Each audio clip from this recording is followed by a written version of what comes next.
civilmedia.mk. Слободно, независно, отворено.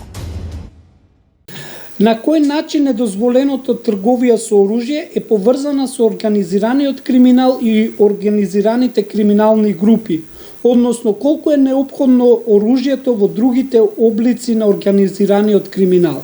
Ке го почнам ова со една изјава на Ал Пачино од еден од филмовите на Америка, кој што е полицаец и вели униформата ја гледа секој, значката ја почитува некој, ама оружјето сите го почитуваат. Значи, оружјето поради своите карактеристики е составен дел на криминалните групи кои што практикуваат насилство во нивното однесување за да стекнат криминал и од таа причина за да бидат убојни, пробојни користат оружје. Тоа треба да се подразбере оружје во поширока смисла.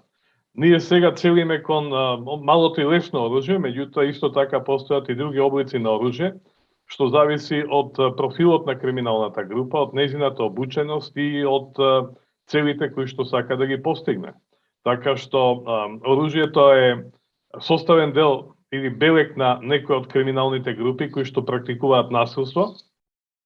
Меѓутоа, оружјето е исто така составен дел и на сите терористички групи кои што практикуваат остварување на нивните платформи, нивните цели.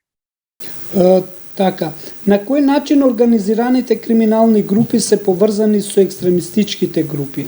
Па не мора да се секоја организирана криминална група да е поврзана со екстремистичка група. Напротив, мал е бројот на криминални групи кои што се поврзани со екстремистички групи, помал број отколку што реално постојат организирани криминални групи.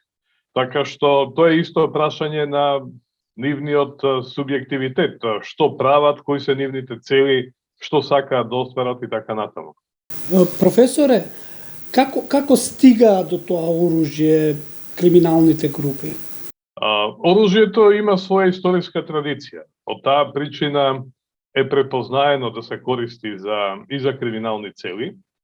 И до оружје се стигнува во секое општество. Прашањето е дали треба поголеми или помали напори да се стигне до оружје, мислам на нелегално оружје. И во таа смисла, која е цената што треба да се плати за да се стигне до оружјето?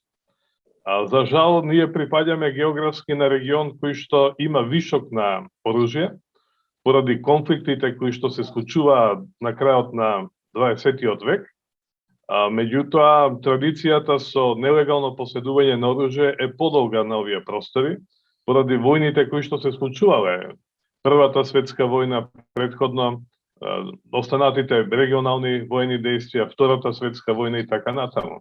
Гледаме дека и денес и во многу уредени општества се наидува на експлозиви кои што заостанале од Втората светска војна. Значи, тоа само говори на порозноста на државите денес, дека имаат последици поврзани со оружјето од воените действија. Меѓутоа, Балканот е посебно интересен и во таа смисла заслужува посебно да биде истражуван, бидејќи со распадот на поранешна Југославија, кој што беше крвав, излегоа од магацините многу парчиња оружје кои што завршија, за жал, во криминалните групи. Згора на тоа ќе го додадеме и примерот со Албанија, каде што во 1997 година, во еден критичен период, исто така од воените магацини беа излезени надвор повеќе стотици илјади парчиња кои што завршија во, ајде да кажам, неовластени раце, во еден дел и кај криминалните групи. А оружјето има своја долга традиција. Тоа во наредните 100 години сигурно нема да се истроши или да исчезне. А имајќи во предвид дека во неовластени раце тоа е многу поголема опасност за средината, имајќи во предвид дека кај нас, особено кај одредени етнички ентитети, постои некоја култура за почесто мафтање со оружје.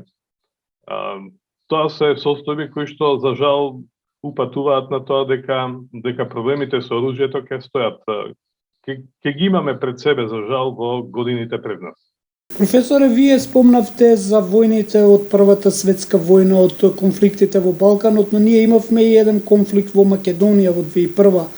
Дали сметате дека целото оружје од тој конфликт е предадено во надлежните органи или се уште постојат во некои криминални структури, кои што сега од таа паравојна, од војните формации сега премина во рацете на криминалните структури тоа оружје?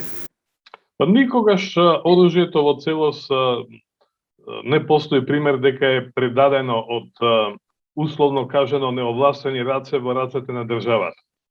Така што примерот од 2001 година кој што се случуваше со посредство на меѓународните сили и кој што има своја позитивна димензија, всушност покажа дека се собрани неколку илјади парчиња оружје кое што повеќе личеше на заостанато трофејно отколку на актуелно. Така да тука не треба многу да се мудрува и да се каже дека само символичен обем на оружје беше собрано. Јас ви благодарам, господине Стојановски, за вашите одлични одговори кои што сметам дека ќе ни бидат во корист и на нас и на пред се на институциите да се позанимаваат со нелегалното оружје, односно да ги најдат тие канали на криминалните групи кои што се занимаваат со нелегалното оружје. Доколку сметате дека уште нешто имате битно да кажете, а не го кажавте, повелете, ако не да ви се заблагодарам за одвоеното време. Ова е тема која што заслужува да се истражува од многу аспекти.